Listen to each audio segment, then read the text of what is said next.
All right, Dev with Crime Hive, True Crime Stories, How They Were Caught, Episode 3. Before I get into this story, just want to remind you all that I am on TikTok and also YouTube if you want some additional content or stories. I do mix it up, and sometimes some stories are not on this podcast right away or vice versa. So if you find me on social media, you can find me at Crime Hive. That's my username, or Crime Hive Now. Also allows you to leave some comments and some feedback, which you can't really do on this podcast so much right now. But let's get into this next true crime story. This one, again, is very interesting, also very disturbing. Takes place on August 27th, 2005, at about 1:30 in the morning in a smaller city outside of Philadelphia. It's called Bensalem, Pennsylvania. There's a man named Joseph Lear. He's waiting at a bus stop, and he's waiting for his friend Christian Rojas. Christian doesn't show up for some reason. It's not like him to do that. He's been known to be a person who says what he does. So it was a little off when he didn't show up. So Joseph takes a cab home, and he's pretty upset with Christian. He gets there and he notices the lights are all off, and it seems that maybe no one is home. He goes inside in the dark. He's stepping on shattered glass.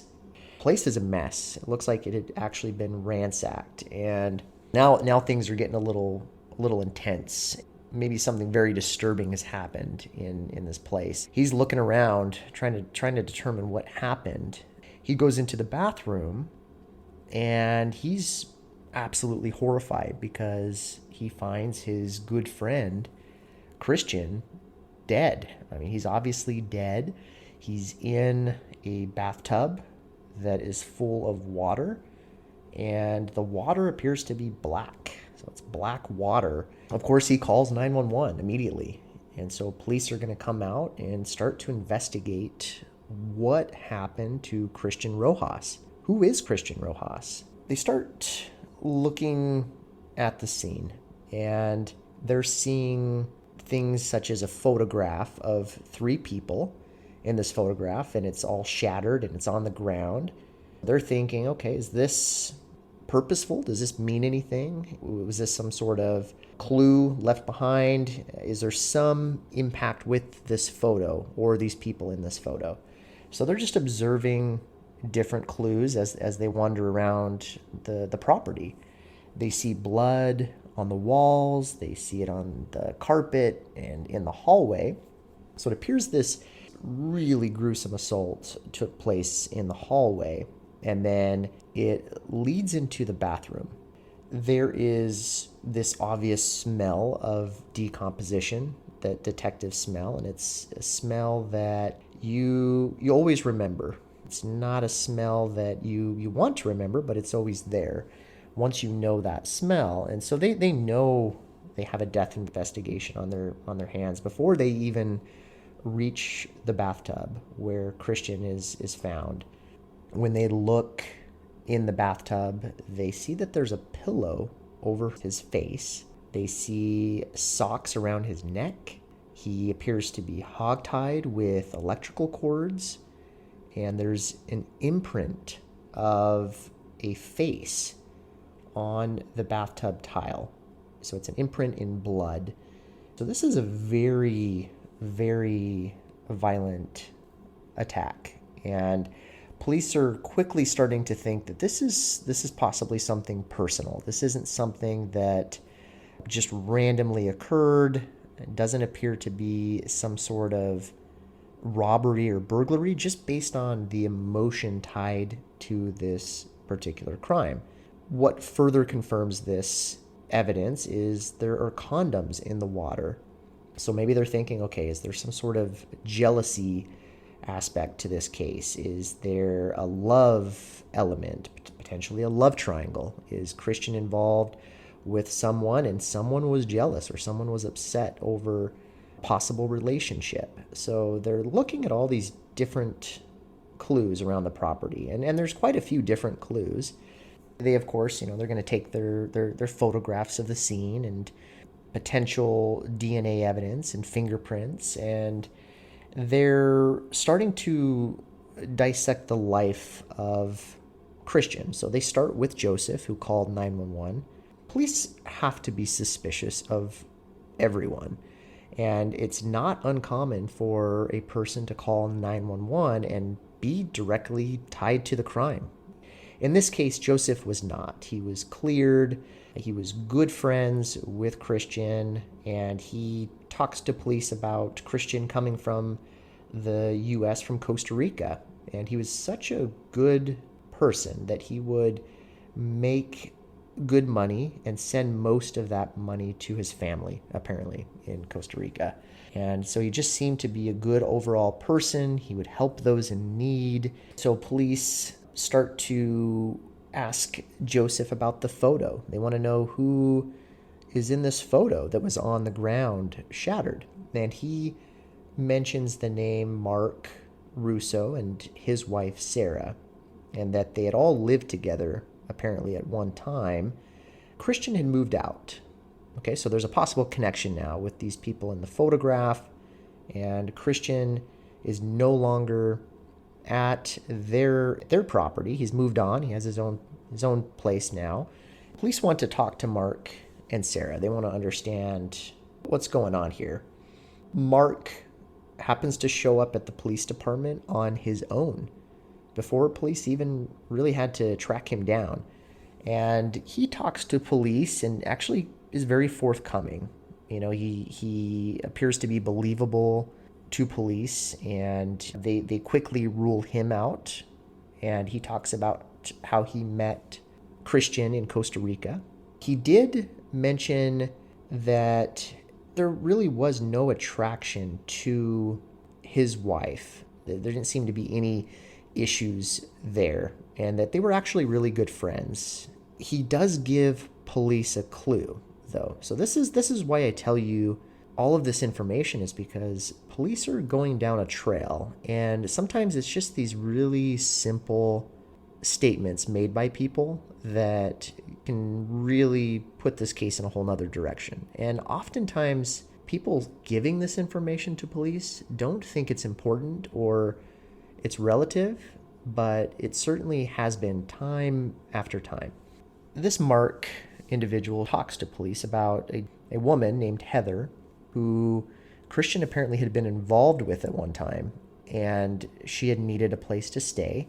And Mark didn't know her last name, but this certainly gives police a big clue to hone in on. So who is this Heather individual? And then he also gives police another important clue. He says that Christian had this old green car, and police are, now very interested because there is no green car at Christian's property. And so what they do is they're going to put out a be on the lookout or a BOLO alert, so that anyone, whether it's in the city, the state, or even the nation, can be on alert for this particular car. And that gives police probable cause to actually stop that vehicle really anywhere and detain the individuals in that vehicle. They put out this BOLO. They get results back from the autopsy later on, and they find that, according to evidence, Christian has been dead for most likely about 2 days before his body was actually discovered. He had lacerations to his head with blunt force trauma. There appeared to be some injuries to his sternum.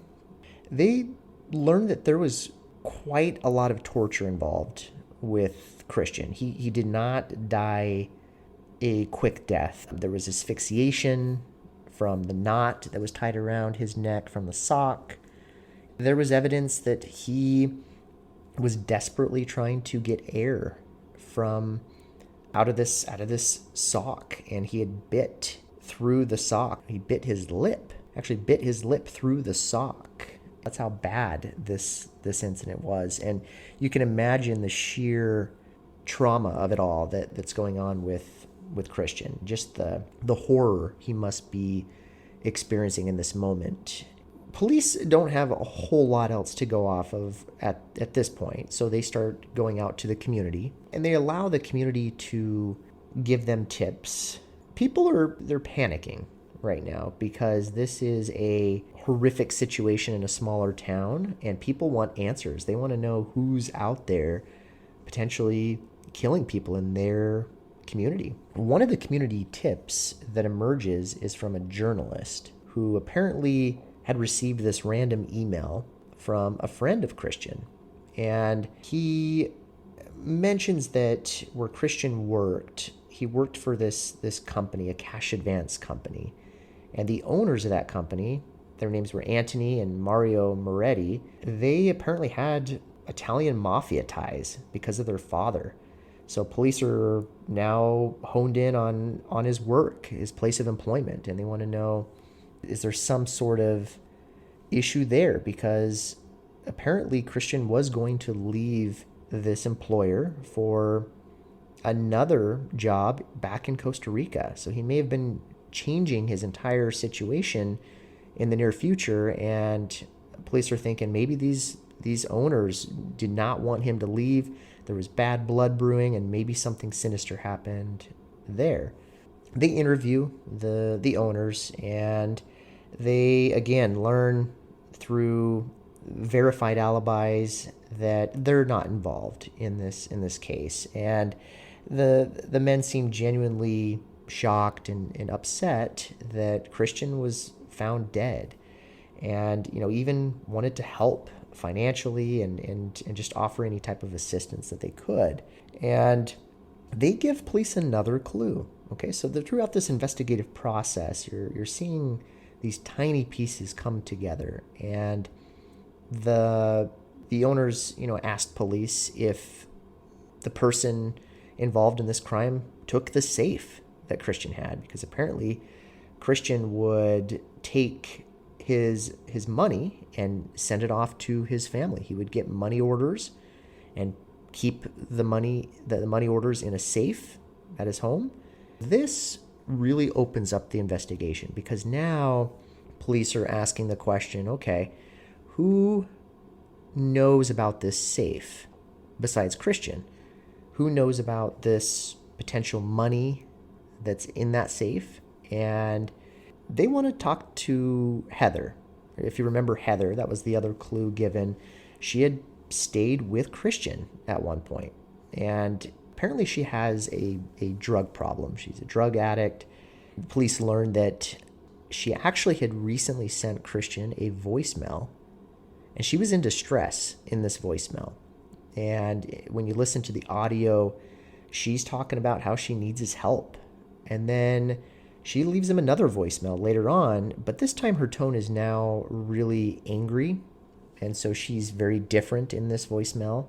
Police really want to figure out who this person is. And they're able to get her information in their systems. They find a photo from her in their index, and they learn that she had been arrested for some drug paraphernalia, and apparently she had a good life before she became addicted to drugs. She had a good job, she was making good money, and this leads them to another important clue where she was involved in a domestic violence incident with her boyfriend, and this boyfriend is identified as James Savage.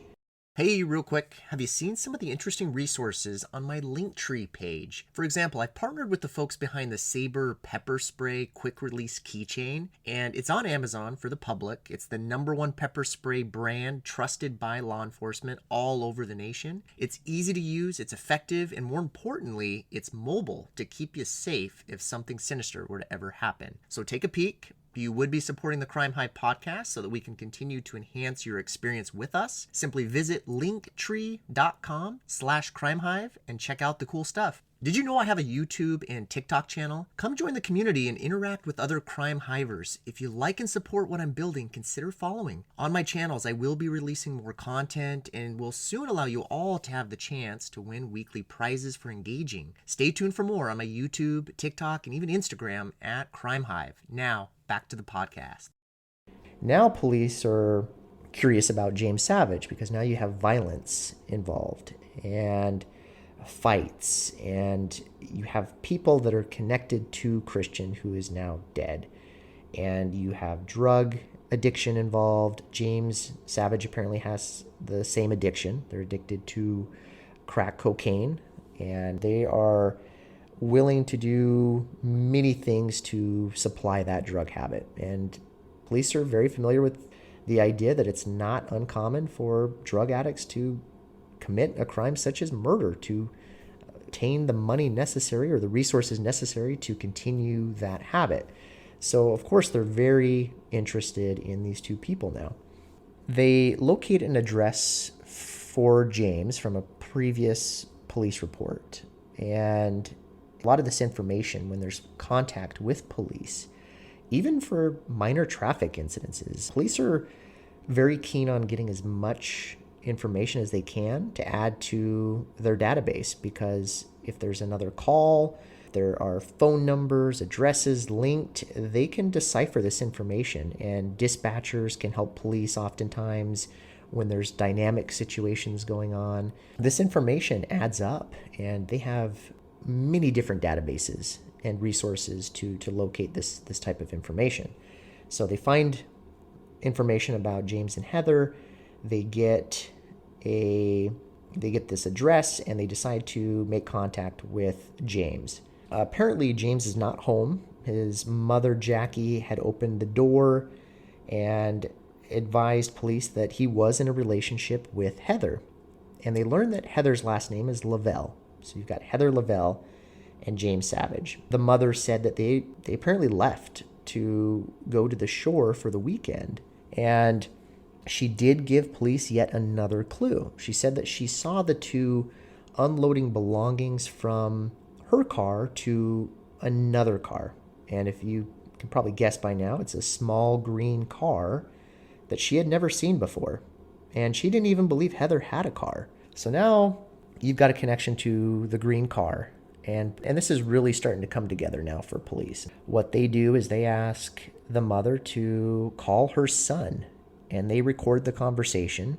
And so she calls, and he's immediately appears guilty. He's got this tonality where he's talking about how he wants money wired to him, and he's asking if police are looking for him, and he doesn't want to talk to the cops. And it just appears that they're on the run. They don't want to be found, and just immediate suspicion, immediate red flags from that conversation. So again, all this information is documented. When police do these reports, they document things like this, the demeanor of these individuals. And this information leads to the totality of the entire case. All these small clues lead to someone to reasonably believe that these individuals most likely committed this particular crime. It adds to the evidence, and they're able to develop what's called probable cause to make an arrest. Now, probable cause is not enough for a conviction, but with all this evidence that they can continue to gather, it just builds the case. They're starting to build a case here, and they are able to track the cell phone of James Savage, and they conduct a ping where it's apparently pinging off of the Delaware coast, and they know that there's really no connection to family and friends in that area. They're thinking it's just a spur-of-the-moment decision, and that they're most likely in a hotel because they don't know anyone around that area. Police start investigating around the hotels, and they learned that the couple, Heather and James, actually had checked out of one that day. They look at the cameras, and they find that Savage was with Heather on these cameras. So they are together, and the cameras actually show in the parking lot, shows them get into a green car and leave. Police want to check out their hotel room, and staff advises them that it had not been cleaned yet. They go into the room, and they see these towels that are red and black. And so they quickly surmise that it appears that the couple might be dyeing their hair. So they've changed their appearance. And they're putting out media alerts now. And it goes out again to all agencies in the nation, especially when you're looking at a murder investigation. Sure enough, North Carolina police officers locate the car on a traffic stop, and a high-speed pursuit occurs. The couple's fleeing on foot after some stop sticks were used to puncture the tires. And if you don't know what stop sticks are, police have a tool they can use. It's typically in their vehicle, where if they're trying to stop a vehicle that's going at a high rate of speed, they can try to intercept the vehicle on a stretch of road where they put out these spike strips that they lay out on the road, and they can puncture the tires and slow it down. And the idea is that the vehicle is just really going to be disabled at that point, and that allows police to stop that vehicle or initiate what's called a pit maneuver, where they can gain control of the vehicle and intercept it. So that's just one tool. And apparently they end up using stop sticks, and they do shred the tires of this vehicle. And the couple's fleeing on foot, but they don't get very far, and they're arrested. Police start to search the vehicle. They have a vehicle search warrant. They find clothing from Christian with blood on it, apparently. They're finding all sorts of evidence here. They find a set of brass knuckles with blood. They find items from Christian in the trunk of the car that were from his house. They've made several different connections at this point. They interview James, and he tells quite an odd story.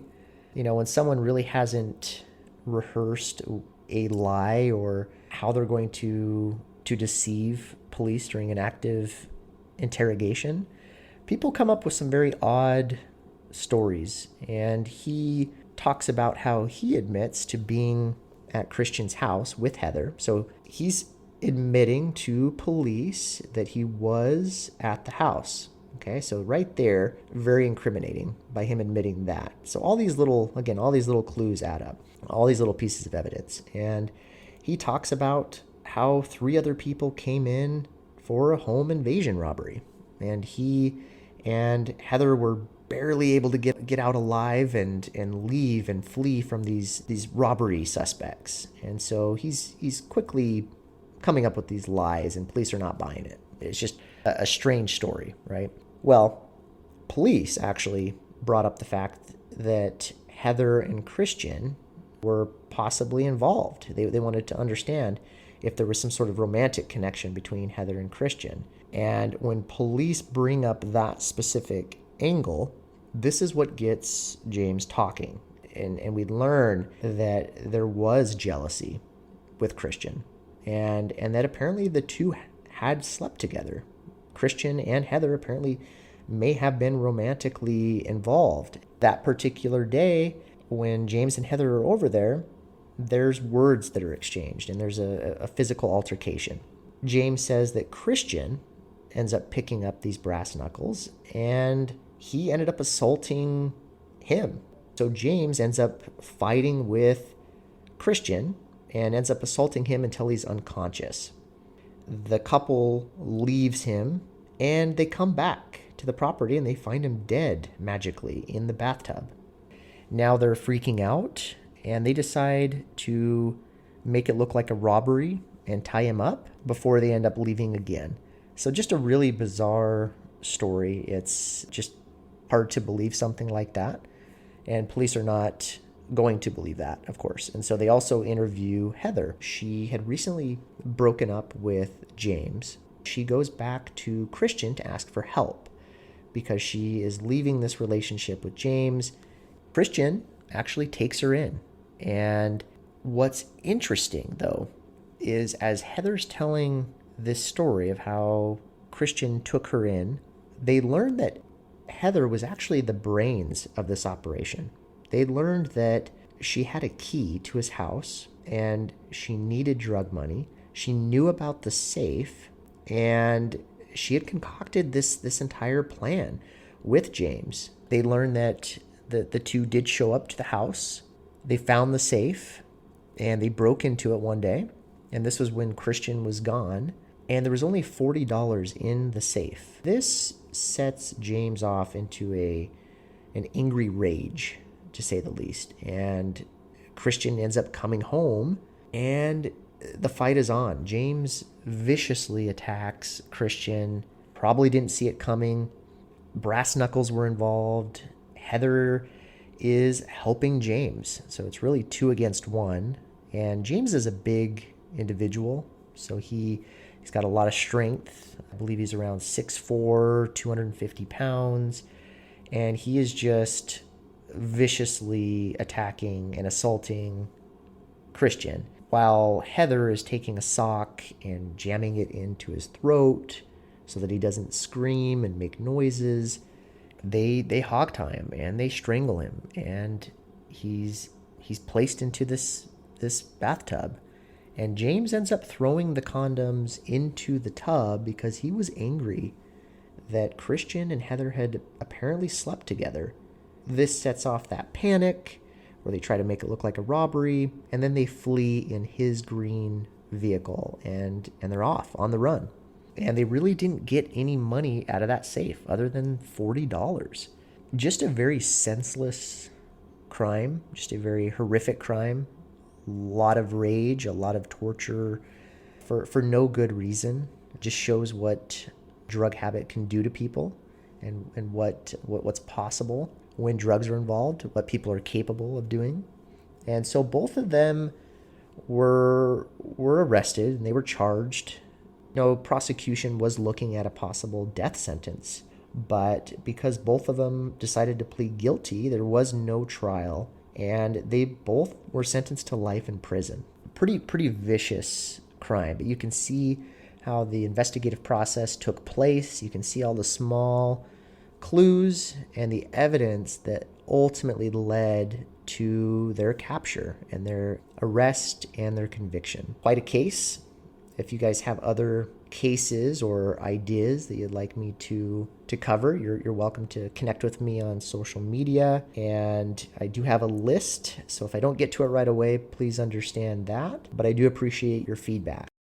Hey, real quick, have you seen some of the interesting resources on my Linktree page? For example, I've partnered with the folks behind the Sabre pepper spray quick release keychain, and it's on Amazon for the public. It's the #1 pepper spray brand trusted by law enforcement all over the nation. It's easy to use, it's effective, and more importantly, it's mobile to keep you safe if something sinister were to ever happen. So take a peek. You would be supporting the Crime Hive podcast so that we can continue to enhance your experience with us. Simply visit linktree.com/crimehive and check out the cool stuff.